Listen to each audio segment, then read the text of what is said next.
Kalau Tuhan bisa pakai orang jahat membawa saya sampai rencananya, waktu orang jahat itu berbuat jahat kepada saya, kalau saya fokus pada sakit hati saya tidak bisa mengampuni.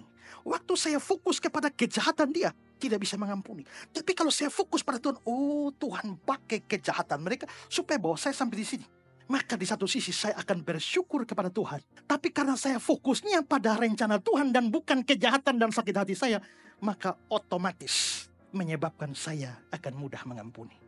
Itulah sebabnya kenapa Yusuf mudah mengampuni. Karena dia melihat masalah dari perspektif Allah. Sekarang mari kita melihat dua bagian itu secara lebih luas konteksnya. Kejadian 45 ayat 3-8. Dan Yusuf berkata kepada saudara-saudaranya, akulah Yusuf, masih hidupkah Bapa? Tetapi saudara-saudaranya tidak dapat menjawab sebab mereka takut dan gemetar terhadap dia. Lalu kata Yusuf kepada saudara-saudaranya, marilah dekat-dekat. Maka mendekatlah mereka, katanya lagi, akulah Yusuf saudaramu yang kamu jual ke Mesir. Tapi sekarang jangan bersusah hati, jangan menyesali diri, karena kamu menjual aku ke sini. Sebab untuk memelihara kehidupanlah Allah menyuruh aku mendahului.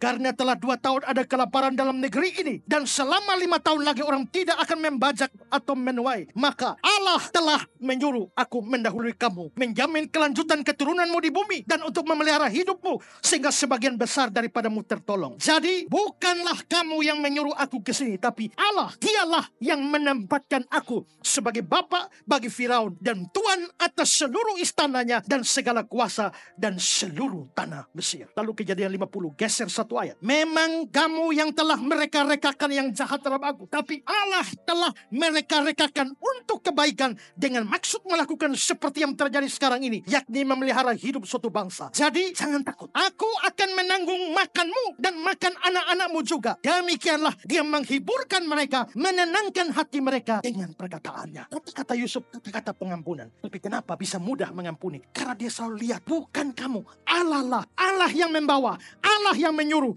Allah yang mengirim. Dan di dalam kata-katanya dia mengatakan tadi bahwa Allah, dialah yang menempatkan aku sebagai bapa bagi Firaun dan atas seluruh istananya. Dan dia katakan bahwa itu untuk menyelamatkan suatu bangsa. Berarti ternyata rencana Tuhan Yusuf ke Mesir bukan hanya untuk Yusuf, tapi untuk satu bangsa, bahkan untuk seluruh dunia. Kenapa? Ada kelaparan, bukan? Seluruh dunia lapar. Bahkan Mesir yang tidak pernah kelaparan karena sungai Nil sampai kelaparan, Tuhan kirim Yusuf supaya sediakan makan, bukan untuk Mesir, tapi juga untuk suku-suku Israel, untuk anak-anak Yakub. Saudara bayangkan, seandainya Yusuf tidak ke sana, kelaparan melanda, maka Yakub bersama dengan semua anak-anaknya mati semua. Kalau sampai mati semua, maka termasuk Yehuda juga mati. Kalau Yehuda mati, maka Yesus tidak pernah lahir, karena Yesus turunan Yehuda. Kalau Yehuda mati, Yesus tidak pernah lahir. Kalau Yesus tidak pernah lahir, maka semua kita masuk neraka, karena tidak ada juru selamat. Jadi Tuhan Allah kirim Yusuf supaya bisa memelihara kehidupan satu bangsa, termasuk Yehuda yang nantinya menurunkan Mesias dan menyelamatkan dunia lewat salib. Kita semua bisa pergi ke surga. Jadi kalau Yusuf tidak pergi ke Mesir, kita semua masuk neraka. Sudah lihat hubungannya yang begitu jauh. Tapi Tuhan membawa Yusuf ke Mesir memakai sebuah kereta. Kereta itu bernama kejahatan. Kereta itu bernama kebencian. Kereta itu bernama iri hati. Kereta itu bernama fitnah.